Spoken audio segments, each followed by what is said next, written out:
Kau tunggu sampai satu hari nanti aku tahu kelemahan kau. Rif macam tak ada kelemahan. Adalah. Kau nak tahu?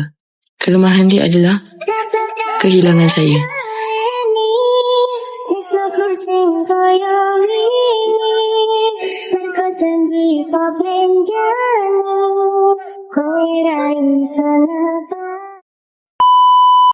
Bila last awak kena kejar dengan saya? Kalau jangan sampai saya kejar awak. Saya atlet renang tau dulu. Yang kipas ni pun satu. Kadang-kadang aku tak faham motif aku pakai eyebrow ni. Kau nampak pun. Beli ke main. Tak payah pakai. Serabut lah kipas tu. Memang awak sponsor saya rumah gitu. Awak sponsor saya rumah kat Genting. Tak payah pasang aircon, tak payah pasang kipas. Rif mana? Rif mana? Nampak muka aku ni? Macam apa? Orang gaji dia, driver, PA. Tak kan? Tanya Rif mana? Nak tengok Rif, tengoklah akaun dia. Tengok akaun aku buat apa. Rasa nak tengok konten dia, pergi tengok dia. Tak payah tanya-tanya aku. Kalau aku kat office, dia tanya mana Rif. Aku kat rumah. Apakah kau tak belajar? Masuk kelas pendidikan Islam ke apa dulu? Tanya Rif mana? Takkan ada tadi kat sini. Pelik-pelik soalan kau ni. Denda tengok. Bising lah kipas ni. Tutorial makeup ni tengah buat ni. Awak nampak saya macam tengah berkebun ke? Kan saya tengah buat tutorial ni. Sebenarnya apa lagi yang tak cukup Tak faham. Sekarang ni saya nak kena siap sebelum pukul 12 tau. Orang kata kenapa saya baran kan? Tak kenapa muka aku.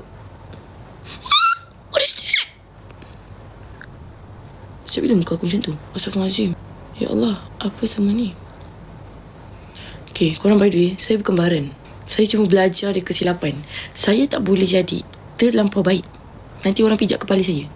Jadi, disebabkan saya dah sering dipijak, kini, saya akan jadi lebih tinggi. Supaya tak sampai pun korang nak pijak. Lipas korang baran tahu. Kau umur lah. Lipas dah tak ada modal lain dah. Lipas. Elok ni semua ni kawan dengan Rif Kau jangan menyakat aku dengan lipas je. Kau tunggu sampai satu hari nanti aku tahu kelemahan kau. Aku beli 18 lori kelemahan kau tu. Kalau kelemahan kau tu lagi besar dari lori, aku beli 18 kali ganda punya saiz lori, 18 pieces. Jangan buat main. Rif macam tak ada kelemahan. Adalah. Kau nak tahu? Kelemahan dia, kau tahu tak apa kelemahan dia? Kelemahan dia adalah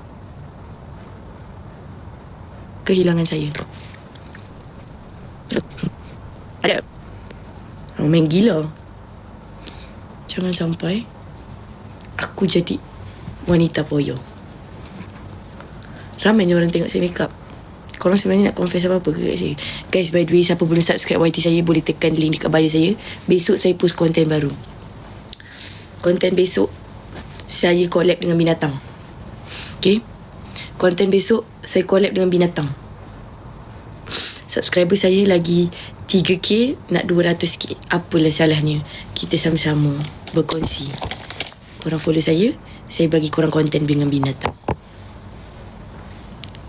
Ayam bertemu ayam. Siapa ayam? Okay guys, bagi saya kongsikan yang sekejap. Bismillahirrahmanirrahim.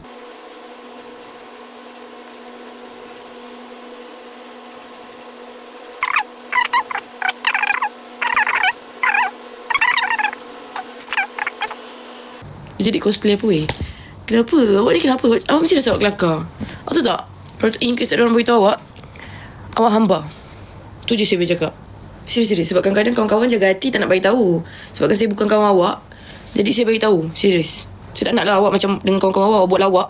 Benda tu tak kelakar. Tapi awak rasa macam hebat siap aku macam tu kan. So malu kawan-kawan judge kat grup lain. So saya bagi tahu awak siap-siap. So stop buat kelakar lah. Kesian kat awak lah. Sebab kalau saya jadi kawan awak, saya boleh je pura-pura gelak. Selama ni Aina hitam. Tak lah. Awak tu je saya ada masalah mata. Ataupun mungkin awak jenis tak explore dunia. Apa tu colour teori orang panggil bila pakai warna putih. Tapi apa salahnya jadi hitam? Hitam pun manusia apa? Tak pernah pula saya tahu kalau hitam tu bukan manusia. Muka awak apa ni? Warna apa? Putih A4 ke? Transparent. Tambah pahala saya. Korang sakitkan hati saya.